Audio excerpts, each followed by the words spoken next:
Engkau adalah satu-satunya jadi sumber atas kehidupan kami. Karena Engkau Tuhan yang telah menciptakan kami, Engkau Tuhan yang telah menebus kami, Engkau Tuhan yang telah membentuk kehidupan kami sebagaimana Tuhan kehendak dalam kehidupan kami. Terima kasih Bapak. Saat ini kami akan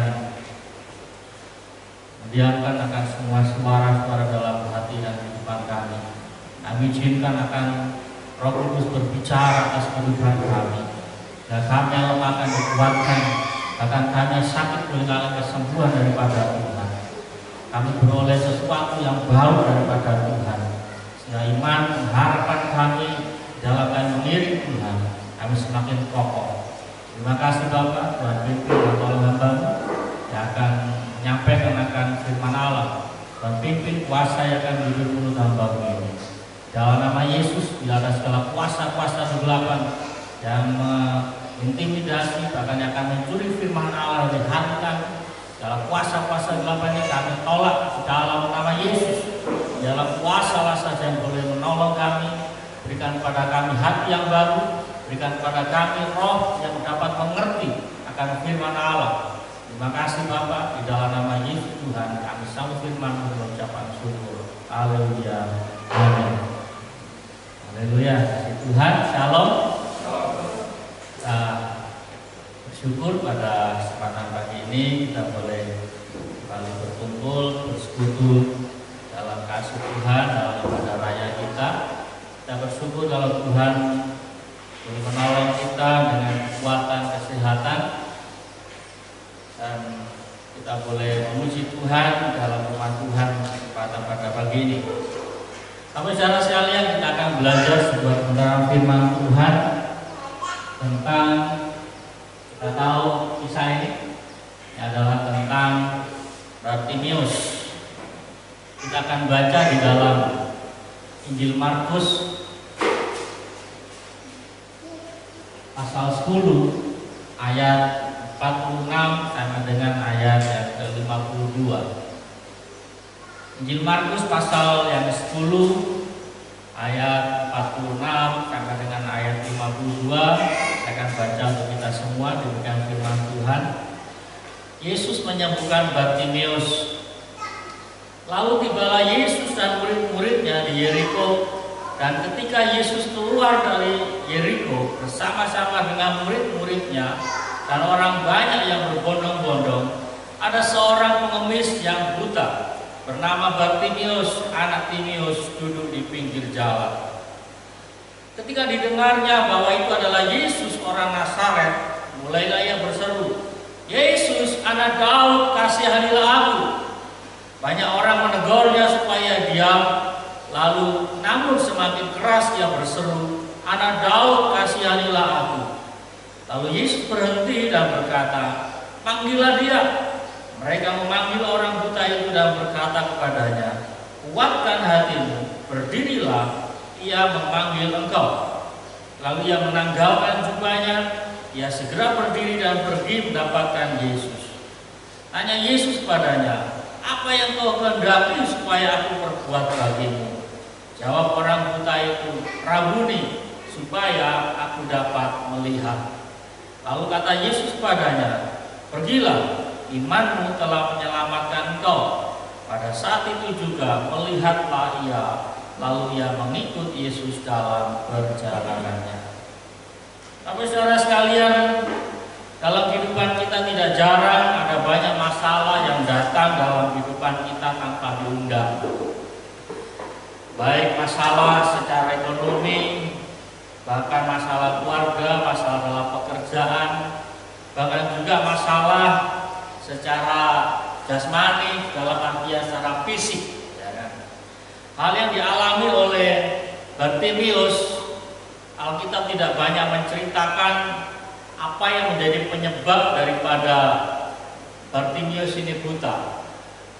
Tetapi jelas dikatakan bahwa Bartimeus dia buta, dan itu yang membuat dia kehilangan daripada salah satu panca inderanya.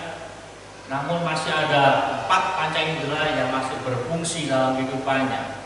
Tetapi kita tahu penglihatan merupakan sesuatu yang sangat vital dalam tubuh manusia. Sehingga hal ini menjadikan Bartimius dia menjadi seorang pengemis. Dan Alkitab juga tidak menjelaskan mengapa dia memilih jadi seorang pengemis. Tapi saudara sekalian, hari-hari ini juga ada banyak orang-orang yang mengalami sesuatu yang hampir sama dengan, bahkan sama dengan Bartimius. Dalam bahasa sekarang dikatakan orang yang mengalami disabilitas, ya kan? Dia cacat secara fisik. Dan ada banyak orang-orang yang bergumul akan hal-hal ini, baik secara mental maupun di dalam cara pertumbuhan rohaninya. Ya, seperti yang sering saya sampaikan, kisah tentang Nick, ya kan? Dia sempat bergumul dalam secara psikologisnya, bagaimana dia lahir dalam keadaan yang berbeda dengan teman-temannya. Dan secara rohani dia juga sempat bertanya, dia protes sama Tuhan, Tuhan mengapa saya lahir dalam keadaan cacat. Nah, saya pikir hal yang sama juga dialami Bartimius. Pada saat dia mengalami kebutaan, dia sempat mungkin ada sebuah pergumulan, dan kalaupun dia lahir sejak buta, memang kita tidak dikatakan dia butanya sejak kapan. Tetapi saya yakin kalau dia sejak lahir dia buta, maka ada sesuatu yang merasa hilang dalam dirinya. Bahkan bisa jadi dia merasa minder. Mungkin dia juga seperti dibully sama teman-teman sepermainannya, ya kan? Ini mengalami sesuatu yang sangat berat dalam kehidupannya. Nah, tapi saudara sekalian, kalau hari-hari ini dalam dunia modern kita bersyukur bahwa ada orang-orang yang memiliki empati dan simpati, sehingga mereka mendirikan lembaga-lembaga untuk menolong mereka yang disabilitas. Ya. Tetapi zaman Bartimius belum ada orang-orang memikirkan hal itu. Nah, Bapak saudara sekalian, tetapi melalui kisah dari Bartimius ini kita akan belajar sesuatu yang berbicara tentang namanya sebuah terobosan. Karena kita tahu bahwa apa yang kita alami dalam kehidupan kita, Tuhan tidak lepas atau Tuhan tidak pernah meninggalkan kita.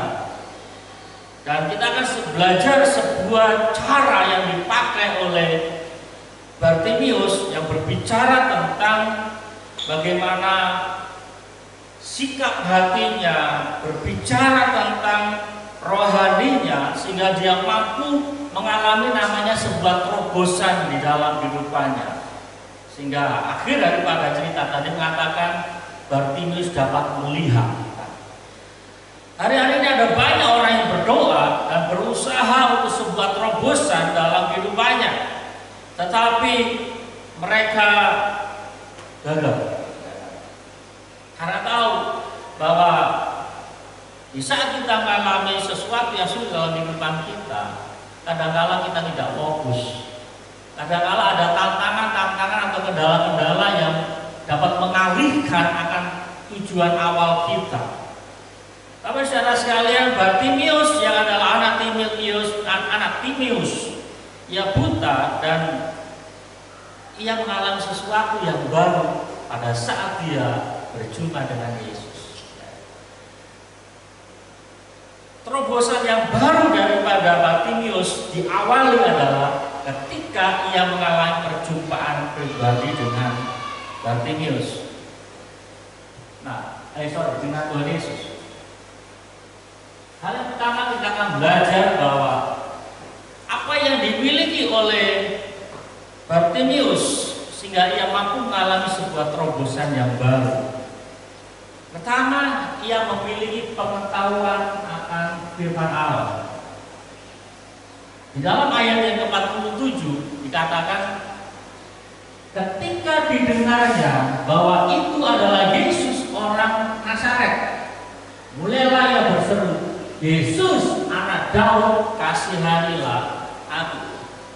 Sebuah pertanyaan di dalam pikiran kita, mengapa Bartimius memanggil Yesus anak Daud? Ia tahu bahwa Yesus dibesarkan di Nazaret.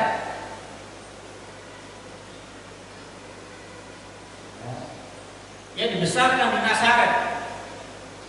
Meskipun Yesus lahir di Bethlehem, tetapi pada saat peristiwa ancaman daripada Raja Herodes, malaikat Gabriel katakan kepada Yusuf dan Maria, kalian pergi ke Mesir.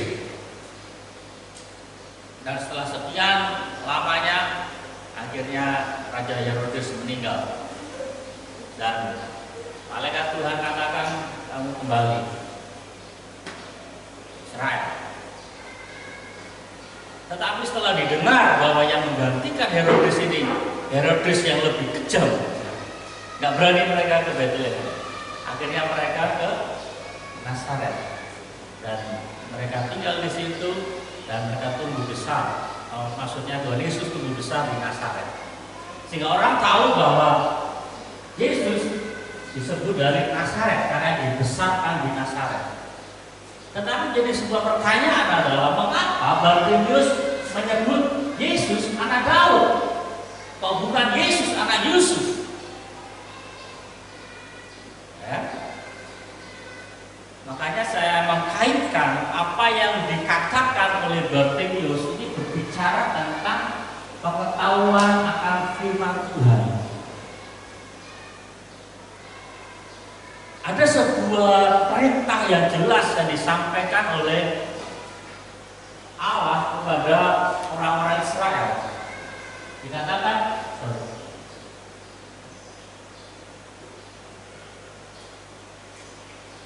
haruslah engkau mengajarkannya berulang-ulang kepada anak-anakmu dan membicarakannya apabila engkau duduk di rumahmu, apabila engkau sedang dalam perjalanan, apabila engkau berbaring, dan apabila engkau bangun. Ulangan pasal 6 ayat yang ke-7. Di dalam ayat yang ke-6, ayat 5, ayat yang ke-4 ke atas itu berbicara bahwa bagaimana orang-orang Israel harus mengasihi Tuhan Allah. Bagaimana orang-orang Israel harus mentaati firman Allah. Bagaimana orang-orang Israel juga harus mengerti tentang sejarah Israel ini keluar dari tanah Mesir. Bagaimana orang-orang yang takut akan Allah, bagaimana orang-orang yang mendurhaka kepada Allah, para orang tua ya, memiliki kewajiban untuk mengajarkan, menyampaikan kepada anak-anaknya. Bahkan cerita tentang raja-raja yang takut akan Allah, cerita raja-raja yang mendurhaka kepada Allah, orang tua punya kewajiban harus untuk mengajarkan kepada anak-anaknya, termasuk semua kitab-kitab. Kita tahu pada saat Yesus ditolak di Nazaret, Yesus membaca tentang kitab Yesaya. Setiap hari Sabat di sinagoge atau di bait Allah akan senantiasa dibacakan kitab-kitab. Dan orang tua yang mendengar akan hukum Allah harus dikatakan, harus menceritakan, mengajarkan kepada anak-anaknya. Sehingga hal ini yang membuat Bartimius menyebut Yesus anak Daud. Karena salah satunya adalah bagaimana janji Tuhan tentang keturunan Daud, bahwa dari keturunan Daud akan lahir raja yang kekal. Bagaimana dari keturunan Daud akan lahir seorang Mesias. Orang tua salah satunya adalah Bartimius, dia mengajarkan itu. Bukan tanpa sebab Bartimius memanggil Yesus anak Daud. Apakah mungkin saya katakan Biel anaknya Pak Lois? Tidak mungkin kan? Pasti orang akan katakan Biel dan Kain anaknya Pak Dedi. Tetapi bagaimana Bartimius dia mengenal, dia memiliki pengetahuan akan hukum Allah. dia mengetahui akan sejarah raja-raja Israel, bagaimana Bartimeus dia mendengar akan orang tuanya mengajarkan, ini loh ketetapan Tuhan bahwa nanti akan lahir seorang Mesias dari keturunan Raja Daud. Dan itu menjadi sebuah ketetapan dalam hatinya. Tapi saudara sekalian, Alkitab itu mengajarkan kepada kita juga, kita sebagai orang tua juga mesti mengajarkan kepada anak-anak kita tentang firman Allah. Mungkin anak-anak pada saat diajarkan nggak sambil main, lari sana lari sini, ya kan? Ya itu usianya mereka. Tetapi kita yakin kalau kita katakan berulang-ulang, dan sebagai kata berulang-ulang, bukan sekali, bukan 2 kali kita mengajarkan kepada anak kita, tetapi berulang-ulang. Di mana saja? Duduk di rumah waktu santai, waktu di mana lagi? Sedang dalam perjalanan, saat kapan lagi berbaring, saat kau bangun. Artinya dalam segala situasi kita mengajarkan itu kepada anak-anak kita. Maka iman itu akan tumbuh. Minimal pengetahuan mereka akan firman Allah itu ada dalam kehidupan. Nah, selanjutnya kita akan juga lihat bagaimana Rasul Paulus sudah berbicara kepada jemaat di Roma. Jadi iman timbul dari pendengaran, dan pendengaran oleh firman Kristus. Jadi di bacaan kita yang terakhir, di dalam ayat yang ke-52 dikatakan, lalu kata Yesus kepadanya, pergilah, imanmu telah menyelamatkan engkau.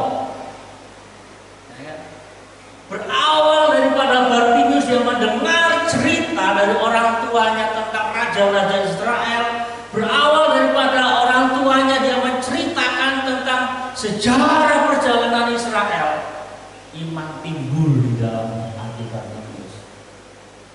Sehingga pada saat dia mengalami sebuah pergumulan, dikatakan iman itu timbul. Iman hanya timbul dari firman Allah. Ada banyak informasi yang diterima oleh telinga kita, ada banyak informasi yang diterima oleh anak-anak kita.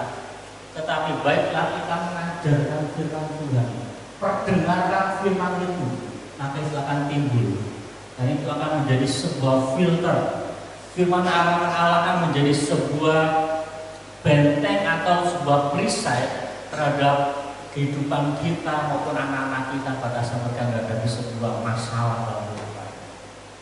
Jujur saya katakan, nggak mungkin kita orang tua akan selamanya dengan anak-anak kita. Ada saatnya anak-anak kita akan pergi dari kita. Ada saatnya anak-anak akan keluar dari rumah kita. Apakah kita yakin mereka keluar dengan punya iman? Ataukah mereka keluar dengan segala macam kebimbangan dan ketakutan? Tergantung kita hari ini. Bapak saudara sekalian, pengetahuan akan firman Allah diperlukan dalam kehidupan kita orang-orang percaya. Hal ini mengajarkan juga bagaimana fungsi firman Allah dalam kehidupan kita orang percaya pada Tuhan. Tuhan Yesus mengatakan pada saat dia dicobai oleh iblis, dikatakan, tetapi Yesus menjawab, ada tertulis, manusia hidup bukan dari roti saja, tetapi dari setiap firman yang keluar dari mulut Allah. Hal ini beritahukan pada kita bahwa makanan jasmani memang diperlukan. Tadi pagi sebelum saya naik, setelah saya persiapkan proyektor, tidak saya turun lagi, terus saya rasa lapar. Karena berapa kali saya memaksa ibadah nggak sarapan dulu, rasanya khotbah gemetar-gemetar.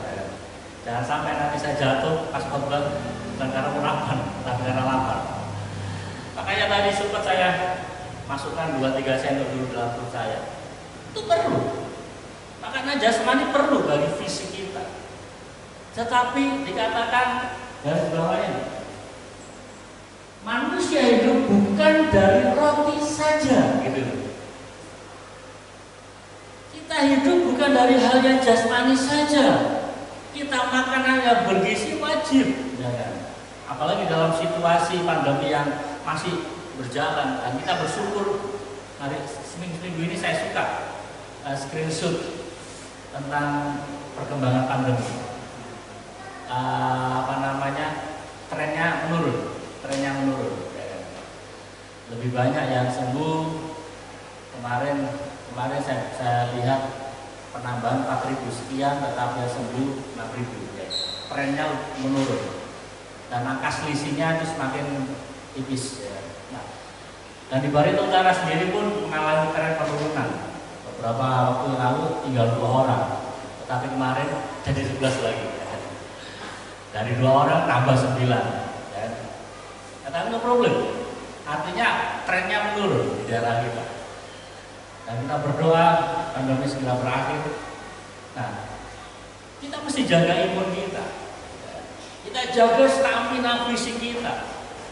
Kita jaga kesehatan kita, itu penting. Tetapi apalah faedahnya kita menjaga imun kita jaga kesehatan kita, tetapi iman kita tidak dijaga. Kita makan makanan bergizi, tetapi pas kita keluar rumah takut, ya. Kita ke kantor, kita cemas, maka imun secara jasmani akan melemah. Psikologis kita sangat dipengaruhi oleh keberadaan rohani kita. Siapa yang mengendalikan pikiran dan perasaan kita? Bukan jasmani, iman kita. Kalau iman kita ini kuat, maka psikologis kita otomatis akan mengikut. Nah, ditambah lagi dengan stamina yang bagus, di Tuhan sampai hari ini kita sehat. Artinya bahwa Yesus mengajar kepada kita, jangan mengabaikan tentang perkara rohani. Terlebih secara jauh ke depan, perihal jasmani adalah sesuatu yang sementara, tetapi perihal rohani bersifat kekal. Oleh karena itu mari, baik kita orang tua maupun sebagai anak-anak, kita banyak belajar firman Allah. Banyak belajar firman Allah. Dan kita tahu di zaman modern media sosial yang begitu cepat, kita belajar firman Allah nggak sekedar pada hari Minggu. Saya yakin setiap hari HP kita datang firman Allah, ya kan? Baik dari japri orang-orang tertentu maupun dari grup-grup, ya kan. Makanya saya nggak nambahkan lagi tentang ayat-ayat setiap hari, karena saya tahu bahwa saudara sekalian setiap hari HP-nya dikirimi firman terus, ya kan. Saya cukup hari Minggu aja sekali buletin gereja. Kalau saya tambah lagi setiap hari, nah nanti HP saudara cepat hang.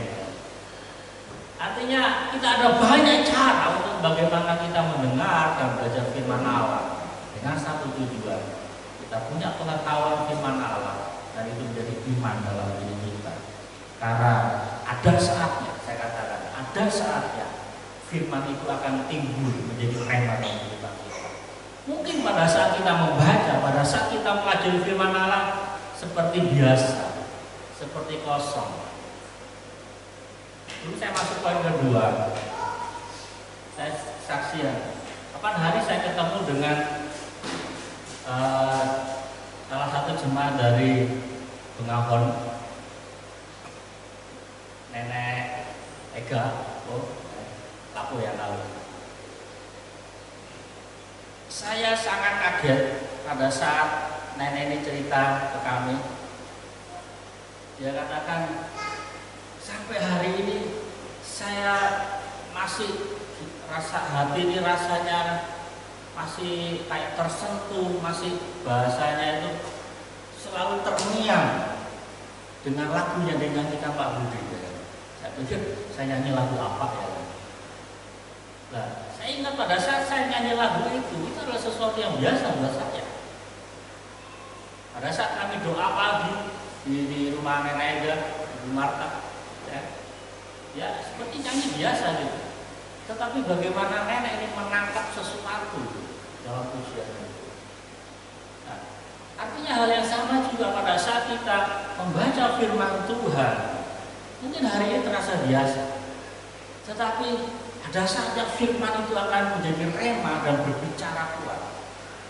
Ingat terhadap firman Tuhan, bagaimana salah satu peranan daripada Roh Kudus adalah mengingatkan. Sebuah pertanyaan, apa Apa yang diingatkan Roh Kudus dalam pikiran kita kalau kita nggak pernah membaca dan mendengar? Apa yang Roh Kudus ingatkan dalam diri kita pada saat kita punya problem kalau kita nggak pernah mengisi pikiran kita dengan firman Allah? Sama seperti kita nasihatkan pada anak-anak, yuk besok ujian, belajar dan berdoa. Ya Roh Kudus mengingatkan. Kalau hanya mengandalkan berdoa tapi nggak belajar, apa yang Roh Kudus ingatkan? Mengapa kita diingatkan terhadap pelajaran maupun firman Allah? Karena otak kita terbatas, kita bisa lupa. Bahkan khotbah yang saya hari ini, mungkin kita keluar dari gereja kita lupa. Tetapi kalau Roh Kudus mengingatkan kita kembali, pada saat kita mengalami pergumulan, pada saat kita mengalami beban, firman itu akan muncul tiba-tiba dalam pikiran kita. Oh ya, ini khotbahnya Pak Budi dulu. Nggak tahu tanggal berapa, tapi ini pernah dikhotbahkan. Itu adalah karya Roh Kudus. Kalau kita pernah mendengar, kalau pernah kita membacanya. Tapi kalau kita nggak pernah mendengar, kita nggak pernah membacanya, apa yang diingatkan? Saya yakin peristiwa tentang Bartimeus dia menyebut Yesus anak Daud, dia pasti diingatkan. Oh iya, Bapak saya pernah mengajarkan bahwa nanti dari keturunan Daud akan lahir seorang Mesias. Dan Mesias ini akan lahir di kota Bethlehem dan dibesarkan di Nazaret. Saudara, semuanya itu sudah tercatat dalam kitab-kitab Nabi. Semuanya sudah tercatat. Ingat peristiwa pada saat Herodes kebingungan pada saat didatangi orang-orang Majus. Herodes panggil itu ahli-ahli Taurat. Dan apa yang dikatakan ahli-ahli Taurat? Benar Tuanku Raja, menurut kitab Mika tercatat bahwa akan lahir seorang raja besar di kota Bethlehem. Hanya tempatnya di rumahnya siapa nggak dicatat, tapi kotanya jelas. Tapi saudara sekalian, semuanya sudah dinubuatkan. Dan apa yang dinubuatkan itu diajarkan juga kepada anak-anak, termasuk Bartimeus.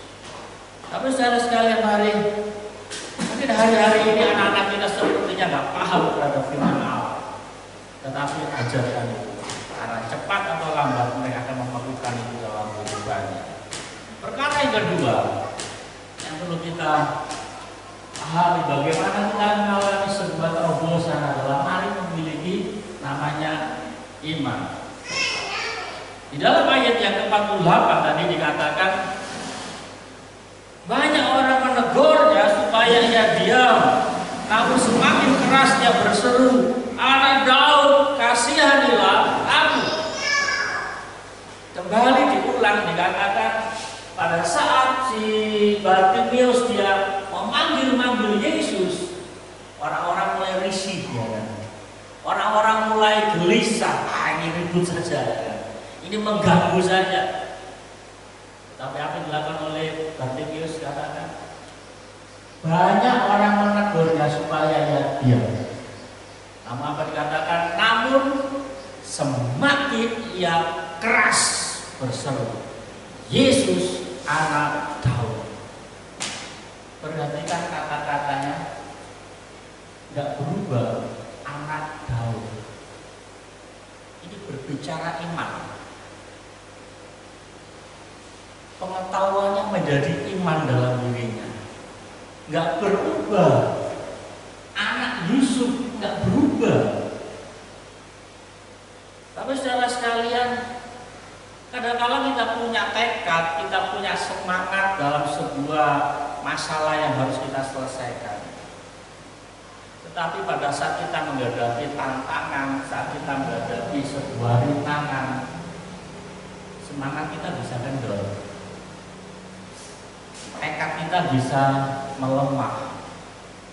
Ya memang ini bukan kehendak Tuhan lah. Tetapi saya katakan, kalau kita memiliki iman, maka iman itu akan terus berbicara lebih keras dalam hidup kita. Tekad dan iman beda-beda tipis. Apa yang membedakan? Kalau tekad dan iman, tekad dan semangat hanya berdasarkan kekuatan diri kita sebagai manusia. Sedangkan tekad kita manusia atau semangat kita ini kadang-kadang suam-suam kuku, kadang-kadang dingin, ya kan? Apalagi kalau kita menghadapi tekanan yang begitu besar, ya udahlah, saya ngalah saja kan gitu. Tetapi pada saat berbicara kita memiliki iman, iman tidak sekedar ada dalam diri kita semata, tetapi ada pihak ketiga. Siapa? Roh Kudus. Siapa? Dia adalah Allah yang memiliki firman itu. Dia akan menguatkan iman kita pada saat kita menjadi lemah. Jadi tidak cukup kita hanya memiliki tekad atau semangat di dalam menghadapi sebuah tekanan dalam kehidupan kita, tetapi diperlukan sebuah iman. Bapak saudara sekalian, iman tidak berasal daripada pikiran atau perasaan manusia yang lemah, namun berasal dari sebuah keyakinan terhadap Allah yang Maha Kuasa.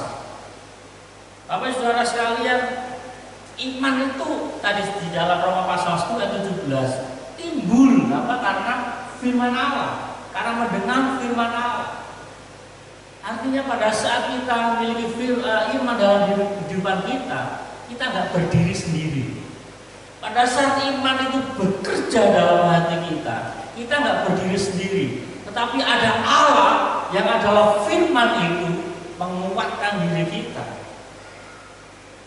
Tekad kita bisa sirna, semangat kita bisa dingin, tetapi iman yang digerakkan oleh kekuatan Allah, yaitu Allah Roh Kudus, yang akan terus berbicara semakin keras dalam diri kita.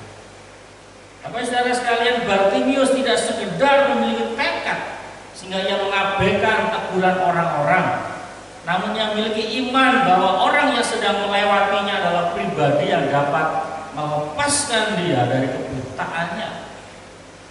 Bartimius mengabaikan teguran orang-orang agar dia diam, namun dia tetap fokus pada Yesus. Bartimius mengambil perhatian Yesus yang sedang dikerumuni orang banyak, dan dia berhasil. Bapak saudara sekalian, Bartimius mengajar kepada kita, pada saat kita menghadapi sebuah masalah, mesti kita mampu membedakan mana iman kita, mana semangat kita. Pastikan yang kita miliki adalah iman, karena pada saat kita miliki iman, kita nggak berjalan sendiri, kita nggak sedang sendirian, tetapi ada Allah yang menopang kehidupan kita. Kalau kita hanya bertekad terhadap semangat dan tekad kita bisa lemah, karena kita tahu bahwa untuk kita maju pasti ada namanya tantangan. Ada orang-orang sekitar kita yang berusaha melemahkan kita, ada orang-orang sekitar kita yang berusaha menggagalkan semangat kita. Pasti lepas daripada orang iri hati, tetapi di balik semuanya itu ada pekerjaan si jahat yang berusaha menggagalkan akan tujuan kita.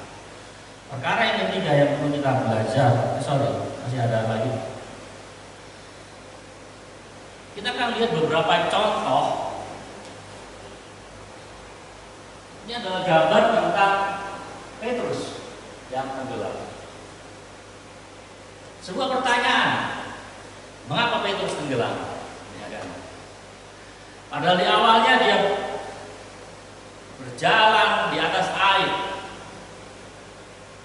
tetapi pada akhirnya dia tenggelam. Kisah itu menceritakan pada kita bahwa ketika Petrus dia fokus, ketika dia memandang kepada Yesus, dia mampu berjalan di atas air.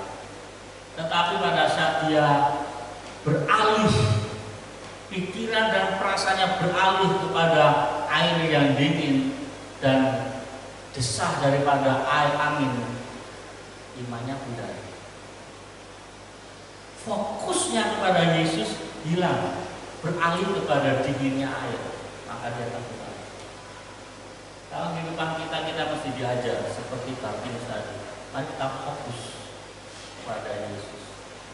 meskipun ada orang-orang sekitar kita yang bisa melemahkan kita. Contoh berikutnya adalah Saul Elia. Ini adalah cerita tentang bagaimana Saul dia ditolak menjadi raja. Padahal kita mencatat bahwa Saul adalah orang yang dipilih Allah secara luar biasa. Meskipun dia menyembunyikan dirinya, dia bersembunyi, dia nggak mau menonjolkan diri. Tetapi Allah kata, dia sembunyi di sana. Allah yang menunjuk dia langsung. Tetapi mengapa pada akhirnya Saul ditolak? Karena dia kehilangan fokus. Yang melewati batas kewenangannya sebagai raja. Dia masuk dalam kewenangan imam, dia mempersembahkan korban bakaran. Mengapa dia melewati batas? Karena dia nggak sabar. Pada saat dia melihat pasukan Israel yang mulai terdesak oleh pasukan orang-orang Filistin, dia nunggu mana ini Elia ini nggak datang-datang. Mana ini nabi ini nggak datang. Memang di satu sisi ada sebuah keyakinan bahwa pada saat korban dinaikkan, Tuhan hadir. Kalau Tuhan hadir, maka kemenangan terjadi. Tetapi ditunggu-tunggu ini mana ini nabi ini nggak muncul-muncul. Dia nggak fokus lagi kepada Allah. Dia fokus kepada orang-orang Israel yang kalah. Dia melupakan Allah yang memanggilnya dia. Akhirnya dia melewati batas kewenangan. Kadang-kala kehidupan saya dan saudara kita nggak sabar. Akhirnya kita melewati batas kewenangan kita. Seharusnya itu tidak harus kita kerjakan, tetapi kita mengerjakan. Dan itu yang dilakukan oleh Saul. Tetapi kita melihat contoh yang positif. Kita tahu cerita ini. Bagaimana Goliat dan Daud. Apa saudara sekalian, kita tahu secara fisik mereka jauh berbeda. Goliat dikategorikan seperti raksasa, tingginya 3 hasta. Tetapi Daud kecil. Goliat yang sudah menjadi seorang pahlawan, pengalaman perangnya sudah banyak, jam-jam terbangnya di medan perang sudah banyak dibandingkan dengan Daud.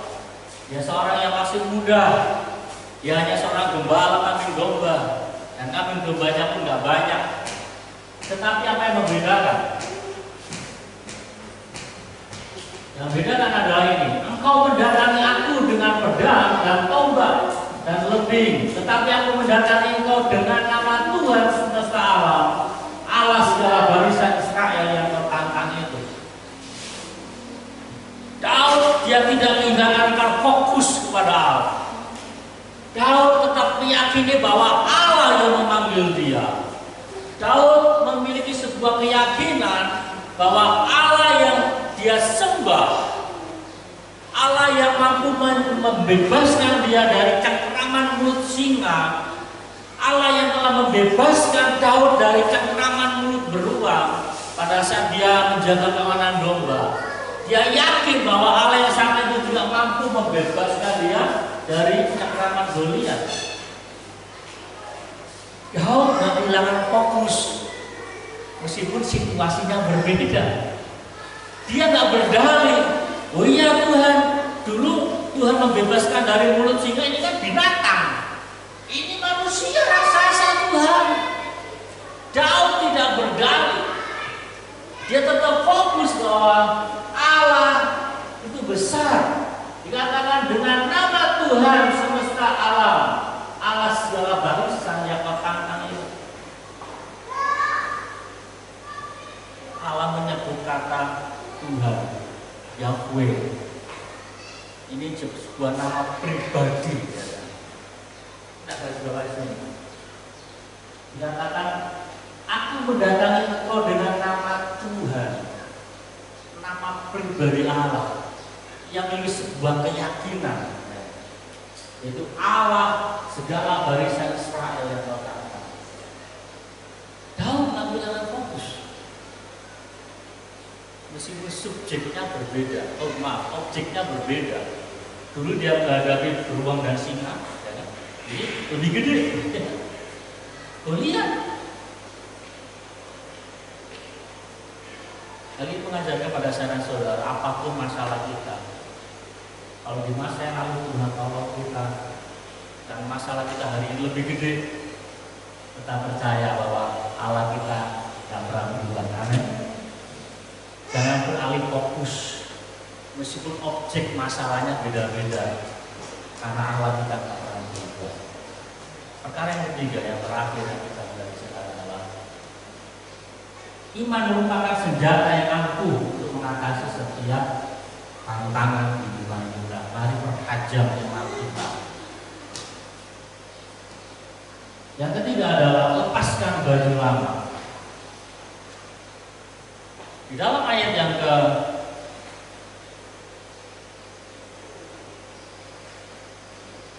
50, pada saat orang-orang katakan, Bartimius, Yesus memanggil kamu. Apa yang dilakukan oleh Bartimius? Lalu ia menanggalkan jubahnya, ia segera berdiri dan pergi mendapatkan Yesus. Ada sesuatu yang menarik di sini, bahwa pada saat Bartimius datang kepada Yesus, dia nggak simpul-simpul, dia nggak kumpulkan tikarnya tempat dia duduk, dia nggak kumpulkan itu kotak atau kaleng yang tempat untuk dia minta-minta. Jadi saya mau datang pada Yesus ini kumpul dulu, jangan dia mau bawa semua. Malah dia justru melepaskan akan jubahnya. Ini memiliki makna yang penting dalam kehidupan kita. Tapi saudara sekalian, pakaian itu berbicara tentang profesi dan status.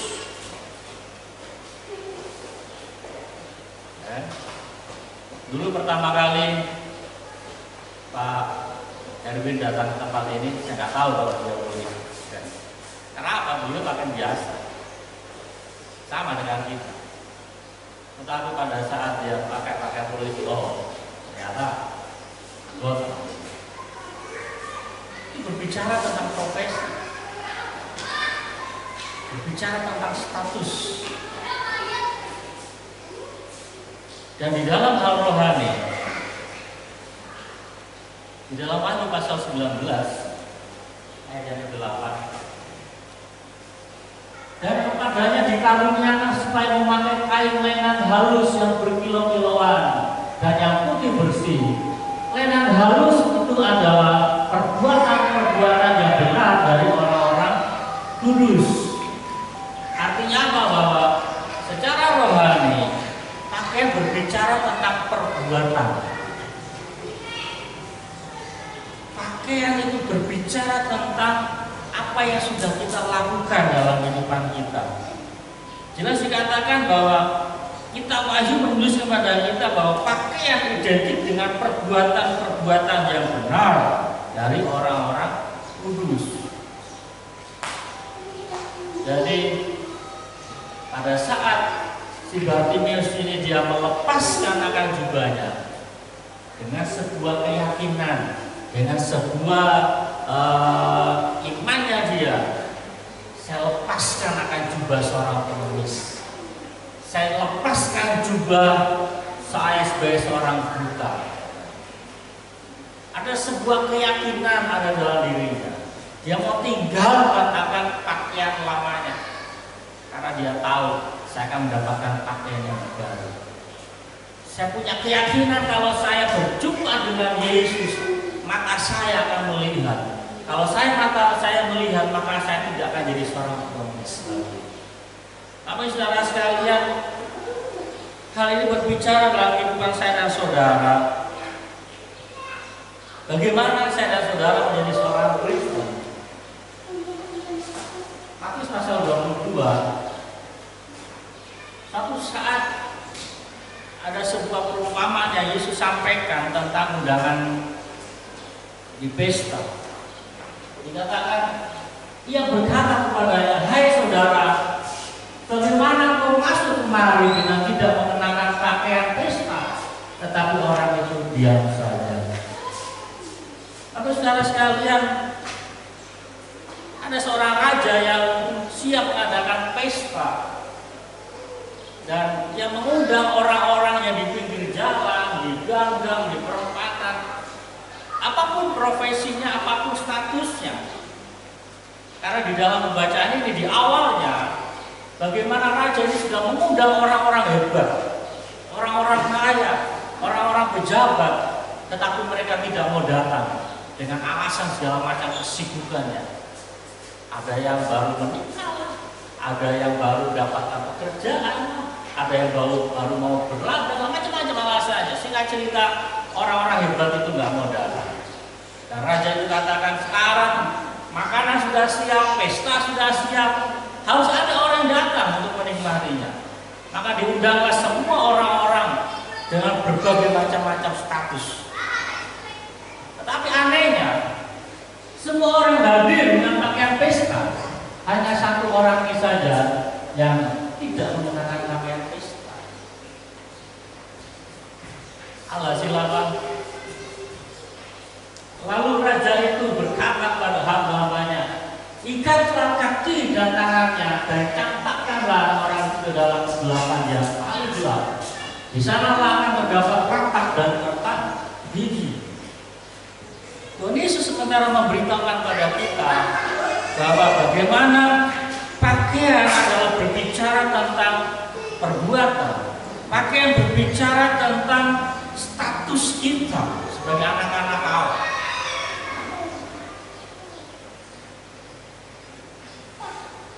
Pada saat kita menjadi anak-anak Allah,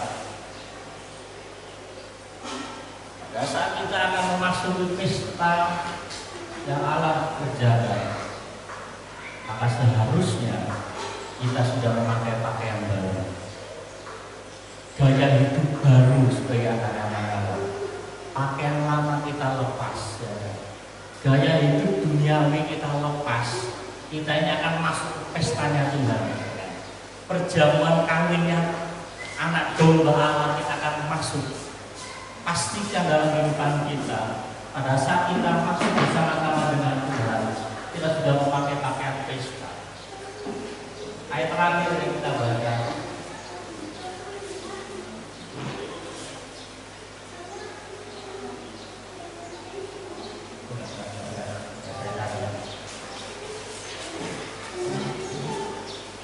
nanti saudara sekalian boleh lihat di rumah 2 Korintus pasal yang ke-5 ayat 17. Dikatakan tentang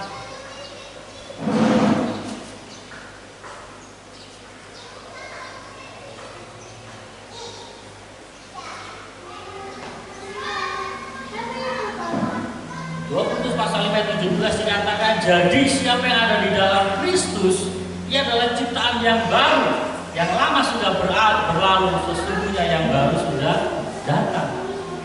Ini harusnya menjadi sebuah pakaian kita. Pada saat kita menyadari saya adalah anak-anak Allah, maka manusia lama kita mesti kita tanggalkan, kita mengenakan pakaian yang baru daripada kita. Bapak saudara sekalian, saya akhiri dengan sebuah pernyataan ini. Masing-masing orang telah beroleh kesempatan untuk menerima kasih karunia, dan setiap orang-orang diciptakan dengan kehendak bebas. Maksudnya seperti ini. Tuhan telah memberikan kasih karunia.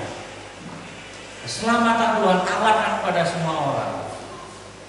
Ada orang-orang yang menerima, ada orang-orang yang menolak. Ini berbicara tentang kehendak bebas. Tuhan tidak memaksa, hai kamu harus percaya pada itu kehendak bebas. Dan lebih lagi, pada saat kita sudah menerima kasih karunia, kembali kepada 2 Korintus pasal 5 ayat 17 tadi. Apakah kita mau mengenakan pakaian lama ataukah tidak? Baik kepada kehendak bebas kita. Tetapi Allah mau pada saat kita sudah menerima Tuhan, kita telah menerima kasih karunia itu, maka hendaklah pakaian lama kita lepas. untuk kita mengenakan pakaian yang baru. Karena Tuhan mau pada saat kita memasuki pesta perjamuan kami anak domba, kita mengenakan pakaian yang baru, pakaian pesta yang Tuhan berikan dalam kami. Si Tuhan ialah pelajaran tentang Bartimius mengajarkan pada kita semua untuk kita memiliki firman Allah, kita memiliki pengetahuan akan firman Allah, mari kita memiliki iman yang berasal dari firman Allah. Dan poin yang terakhir adalah bagaimana saudara harus menanggalkan manusia lama kita, pakaian yang lama kita, untuk kita datang kepada Tuhan. Yang jelas Tuhan buka hati dan kepala kita dari Tuhan. Kasih karunia dan damai sejahtera serta sukacita berasal dari surga, serta kekuatan kuasa ilahi dari Tuhan kita Yesus Kristus, serta penghiburan kasih yang kekal melalui Roh Kudus. Terimalah berkat Tuhan ini hanya di dalam nama Bapa, dan di dalam nama Anak, dan di dalam nama Roh Kudus dari pagi ini sampai terus.